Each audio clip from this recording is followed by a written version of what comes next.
ഇന്ന് വളരെ ടേസ്റ്റി ആയിട്ടുള്ള ഒരു ബീഫ് കറി തയ്യാറാക്കാം. ഇവിടെ ഞാൻ മൺചട്ടിയിലാണ് ബീഫ് കറി തയ്യാറാക്കുന്നത്. ഇത് അപ്പത്തിൻ്റെ കൂടെയും ഇടിയപ്പത്തിൻ്റെ കൂടെയും ചോറിൻ്റെ കൂടെയൊക്കെ കഴിക്കാൻ പറ്റിയ വളരെ ടേസ്റ്റി ആയിട്ടുള്ള ബീഫ് കറിയാണ്. ഇവിടെ ഞാൻ 1/2 കിലോ ബീഫാണ് എടുത്തിരിക്കുന്നത്. അത് നന്നായിട്ട് ക്ലീൻ ചെയ്തെടുത്തിട്ടുണ്ട്. ഇത് നമുക്ക് ലൈറ്റായിട്ടൊന്ന് മാരിനേറ്റ് ചെയ്തെടുക്കണം. ഇതിലേക്ക് ആദ്യം 1/2 ടീസ്പൂൺ ഉപ്പ് ചേർത്ത് കൊടുക്കാം. ഇനി 1/4 ടീസ്പൂൺ മഞ്ഞൾപ്പൊടി ചേർത്ത് കൊടുക്കുന്നുണ്ട്.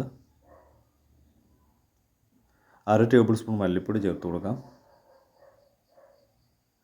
1/2 ടേബിൾ സ്പൂൺ മുളക് പൊടി ചേർത്ത് കൊടുക്കുന്നുണ്ട്. ഇനി ഇതിലേക്ക് കുറച്ച് വെളുത്തുള്ളി ചതച്ചത് ചേർത്ത് കൊടുക്കാം. കുറച്ച് ഇഞ്ചി ചതച്ചത് കൂടി ചേർത്ത് കൊടുക്കുന്നുണ്ട്. ഇനി ഒരു നാരങ്ങയുടെ പകുതി ജ്യൂസ് ചേർത്ത് കൊടുക്കാം. ഇനി നാരങ്ങയ്ക്ക് പകരം വിനെഗർ ഉണ്ടെങ്കിൽ വിനെഗർ ചേർത്ത് കൊടുത്താലും മതിയാകും. വിനെഗർ ആകുമ്പോൾ 1 ടീസ്പൂൺ ചേർത്ത് കൊടുത്താൽ മതിയാകും. അതിനുശേഷം കൈകൊണ്ട് ഇതുപോലെ നന്നായിട്ടൊന്ന് മിക്സ് ചെയ്തെടുക്കാം. നമ്മൾ ചേർത്ത് കൊടുത്ത പൊടികളൊക്കെ ഈ ബീഫിൽ നന്നായിട്ടൊന്ന് യോജിച്ച് കിട്ടണം. ഇതുപോലെ നന്നായിട്ട് യോജിപ്പിച്ചെടുത്തിട്ടുണ്ട്. ഇങ്ങനെ മാറിനേറ്റ് ചെയ്തതിന് ശേഷം ഈ ബീഫ് 15 മുതൽ 20 മിനിറ്റ് വരെ നമുക്ക് റെസ്റ്റ് ചെയ്യാനായിട്ട് മാറ്റി വെക്കണം. 20 മിനിറ്റിന് ശേഷം നമുക്കിതൊരു കുക്കറിലേക്ക് മാറ്റി കൊടുക്കാം. ഈ 20 മിനിറ്റ് കൊണ്ട് നമ്മൾ ചേർത്ത് കൊടുത്ത പൊടികളൊക്കെ ബീഫിൽ നന്നായിട്ട് യോജിച്ച് കിട്ടും. ഇവിടെ ഞാൻ 1/2 കിലോ ബീഫാണല്ലോ എടുത്തിരിക്കുന്നത്. അതുകൊണ്ട് ചെറിയൊരു കുക്കർ മതിയാകും. ഇതിലേക്ക് ഒരു തണ്ട് കറിവേപ്പില കൂടി ചേർത്ത് കൊടുക്കാം. ഇനി കുക്ക് ചെയ്യാൻ പാകത്തുള്ള വെള്ളം, ഞാനിവിടെ 1/2 കപ്പ് വെള്ളമാണ് ചേർത്ത് കൊടുക്കുന്നത്. അധികം വെള്ളത്തിൻ്റെ ആവശ്യം വരില്ല കേട്ടോ, കാരണം ബീഫിൽ അത്യാവശ്യം വെള്ളം കാണും. ഇനി കുക്കർ മൂടി വെച്ചിട്ട് ഏകദേശം ഒരു 4-5 വിസിൽ വരുന്നത് വരെ നമുക്ക് കുക്ക് ചെയ്തെടുക്കാം. ഞാൻ 5 വിസിൽ വരുന്നത് വരെ കുക്ക് ചെയ്തെടുത്തിട്ടുണ്ട്. ഇനി കുക്കറിലെ സ്റ്റീം പൂർണ്ണമായിട്ടും പോയതിന് ശേഷം വേണം ഇത് തുറന്ന് നോക്കാനായിട്ട്. നമ്മുടെ ബീഫ് നന്നായിട്ട് കുക്കായിട്ടുണ്ട്. ഒരല്പം ഗ്രേവിയോടുകൂടി തന്നെയാണ് കേട്ടോ ഇരിക്കുന്നത്. ഇനി നമുക്കൊരു മൺചട്ടി അടുപ്പിൽ വെച്ച് ചൂടാകുന്ന സമയത്ത് അതിലേക്ക് 3 ടേബിൾ സ്പൂൺ വെളിച്ചെണ്ണ ഒഴിച്ചു കൊടുക്കാം. ഞാനിവിടെ ബീഫ് കുക്ക് ചെയ്യുന്നത് വെളിച്ചെണ്ണയിലാണ്. ഇനി വെളിച്ചെണ്ണ ചൂടായി വരുന്ന സമയത്ത് ഇതിലേക്ക് തേങ്ങക്കൊത്തിട്ടൊന്ന് റോസ്റ്റ് ചെയ്തെടുക്കുന്നുണ്ട്. ഞാനിവിടെ അത്യാവശ്യം നീളത്തിലാണ് കേട്ടോ കട്ട് ചെയ്തെടുത്തിരിക്കുന്നത്. ഇത് വെളിച്ചെണ്ണയിലിട്ടൊന്ന് റോസ്റ്റ് ചെയ്തെടുക്കാം. ഇതിൻ്റെ കളറൊന്ന് ചെറുതായിട്ട് മാറി തുടങ്ങുന്ന സമയം വരെ നമ്മൾ റോസ്റ്റ് ചെയ്തെടുക്കുന്നുണ്ട്. ഇനി ഇതിലേക്ക് നമ്മൾ ചേർത്ത് കൊടുക്കുന്നത് ചതച്ച് വെച്ചിരിക്കുന്ന ഇഞ്ചിയും വെളുത്തുള്ളിയാണ്. ഇനി ഫ്ലെയിം തീരെ കുറച്ചിട്ടാണ് കേട്ടോ ഇഞ്ചിയും വെളുത്തുള്ളിയൊക്കെ ചേർത്തൊന്ന് വഴറ്റിയെടുക്കുന്നത്. ആ ഇഞ്ചിയുടെയും വെളുത്തുള്ളിയുടെയൊക്കെ പച്ച ടേസ്റ്റ് മാറുന്ന വരെ നന്നായിട്ടൊന്ന് വഴറ്റിയെടുക്കാം. ഇപ്പോൾ ഇഞ്ചിയും വെളുത്തുള്ളിയൊക്കെ നന്നായി വഴന്നു വന്നിട്ടുണ്ട്. ഇനി ഇതിലേക്ക് നമുക്ക് സവാള ചേർത്ത് കൊടുക്കാം. ഞാനിവിടെ ഏകദേശം 2 വലിയ സവാള കട്ട് ചെയ്ത് ചേർത്ത് കൊടുക്കുന്നുണ്ട്. അതുകൂടാതെ തന്നെ 1/2 കപ്പ് ചെറിയ ഉള്ളി കൂടി കട്ട് ചെയ്ത് ചേർത്ത് കൊടുക്കുന്നുണ്ട്. ചെറിയ ഉള്ളി ചേർത്ത് കുക്ക് ചെയ്യുമ്പോൾ നമ്മുടെ ബീഫ് കറിക്ക് ഒരു പ്രത്യേക ടേസ്റ്റാണ് കേട്ടോ. ഇനി ഈ സവാള ഫാസ്റ്റായിട്ട് കുക്കായി കിട്ടാനായിട്ട് ആവശ്യത്തിന് ഉപ്പ് ചേർത്ത് കൊടുക്കാം.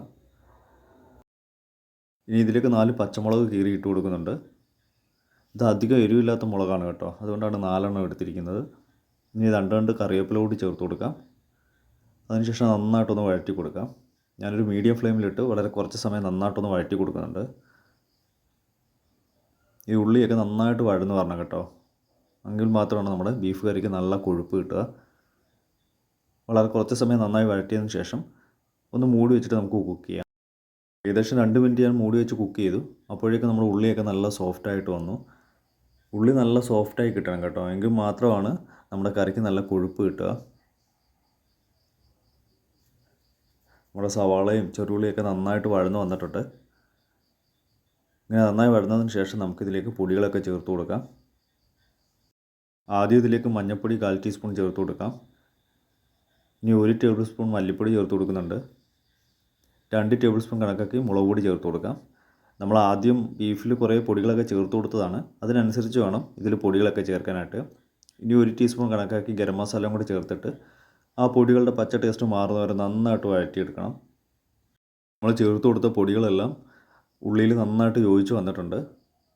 വളരെ കുറച്ച് സമയം നന്നായിട്ട് വഴറ്റിയതിന് ശേഷം ഇതിലേക്ക് നമുക്ക് പുളിക്ക് ആവശ്യമുള്ള തക്കാളി ചേർത്ത് കൊടുക്കാം. ഞാനിവിടെ 2 മീഡിയം സൈസ് തക്കാളി ചെറുതായിട്ട് കട്ട് ചെയ്ത് ചേർത്ത് കൊടുക്കുന്നുണ്ട്. ഇനി തക്കാളി കൂടി ചേർത്തിട്ട് വളരെ കുറച്ച് സമയം നന്നായിട്ടൊന്ന് വഴറ്റിയെടുക്കാം.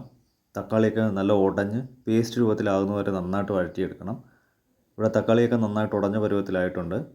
ഇനി ഇതിലേക്കാണ് നമ്മൾ നേരത്തെ കുക്ക് ചെയ്ത് വെച്ചിരിക്കുന്ന ബീഫ് ചേർത്ത് കൊടുക്കുന്നത്. നമ്മൾ കുക്ക് ചെയ്യാൻ ഉപയോഗിച്ച വെള്ളത്തോടു കൂടി തന്നെയാണ് ചേർത്ത് കൊടുക്കുന്നത്.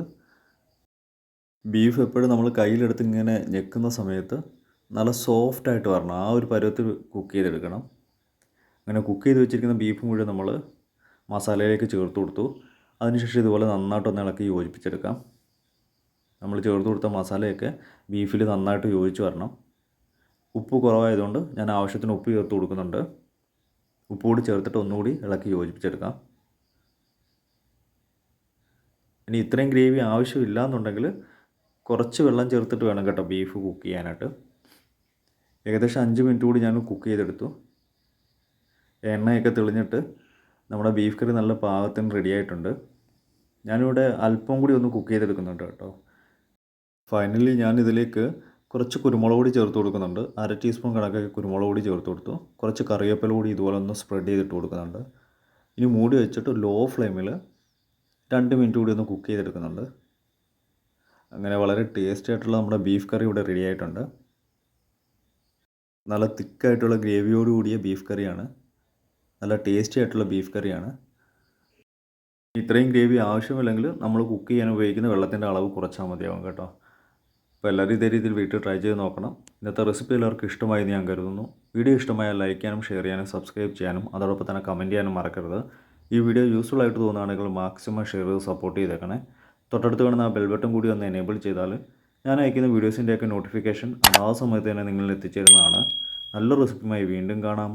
Thanks for watching. ബൈ.